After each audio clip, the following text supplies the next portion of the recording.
What's going on, folks? It's Landon from Today's Tech, and let's talk about the Pixel 6 and 6 Pro. So after all the rumors and leaks, Google just said, you know what, hold my beer, and just completely revealed the Pixels that we've been waiting for in a series of tweets, or at least the Pixels I've been waiting for. So there are new specs, new displays, new cameras, I mean, the whole works. But what really has my attention is the all-new Google Tensor system on a chip designed by Google themselves. They've never done this before. It's always been a Qualcomm Snapdragon processor in Pixel phones with custom image signal processors, which are no slouch, but this could be huge depending on how it performs. This to me is a sign of Google really taking their smartphones seriously and trying to rival Apple. Think about it, a huge portion of what makes the iPhone so damn good is the fact that it uses the Apple-designed A-series chip, which is an absolute powerhouse. And obviously, Google is not the only Android OEM to make their own chips. Most notably, Samsung makes the Exynos chips, but they are infamously worse than the flagship Snapdragon processors. Now, I'd be surprised if this new Tensor chip benchmarks as well as the A14 Bionic. I mean, this is Google's first attempt at making a chip of this stature, but what I will be expecting is improved optimization tailored to Google's strengths, which is AI and machine learning. And a big portion of that is what makes the Pixel's cameras so good. If you think about it, Pixels haven't been known to have a slew of cameras on the back. Why? Because Google's computational photography has always been elite, to say the least. And according to Marquez, who of course has already held a Pixel 6 and seen side-by-side video comparisons with the iPhone 12 and Pixel 5, it's impressive this year. Basically, the new Tensor chip is able to apply the same computational photography that has always made the Pixels top-notch in photos to videos, meaning the ability to dynamically adjust the look of a scene, so tweaking the look of a sunset or optimizing the look of faces in videos, not just photos. I'll be curious to see if this is happening while shooting or after the fact, and I'll definitely be waiting to see how this will compare to the iPhone, which is low-key in a league of its own because of its Apple-designed chipset. The main sensor on the Pixel 6 will be the first new sensor on a Pixel in years, which totally corroborates the fact that their AI and machine learning is nothing less than elite. But it's not just the sensors that will benefit from the Tensor chip. Obviously, Google has the widely regarded Google Assistant that will now get way faster at processing commands on the device. And they mentioned translation, so I wouldn't be surprised if the Pixel is able to listen and translate to a specific language as you speak.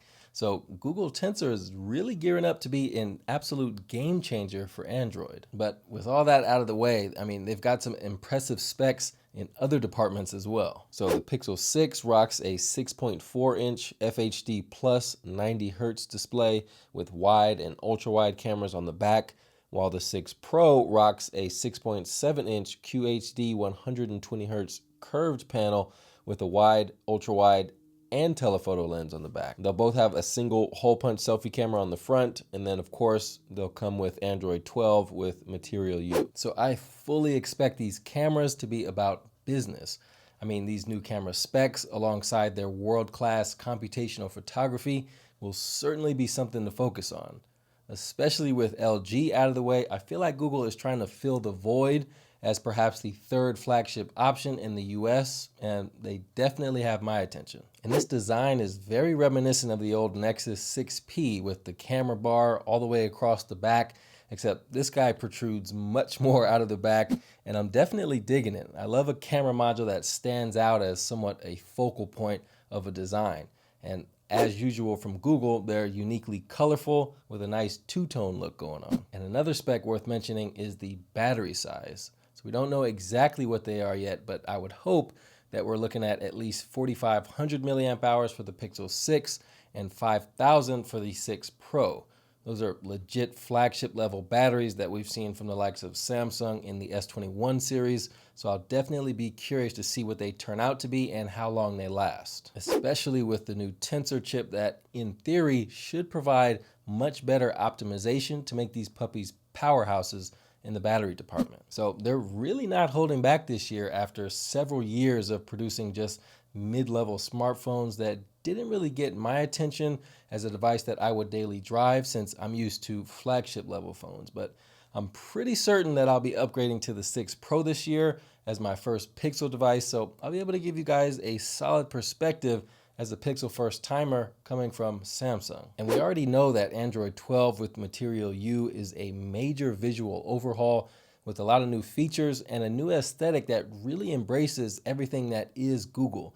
So lots of colors, lots of customization, and just a UI that's big and in your face. And I've always been a fan of stock Android. I've always said that if there was a phone that would take me away from Samsung as my daily driver, it would be a Pixel because of stock Android and the exclusive features that you can only find on a Pixel.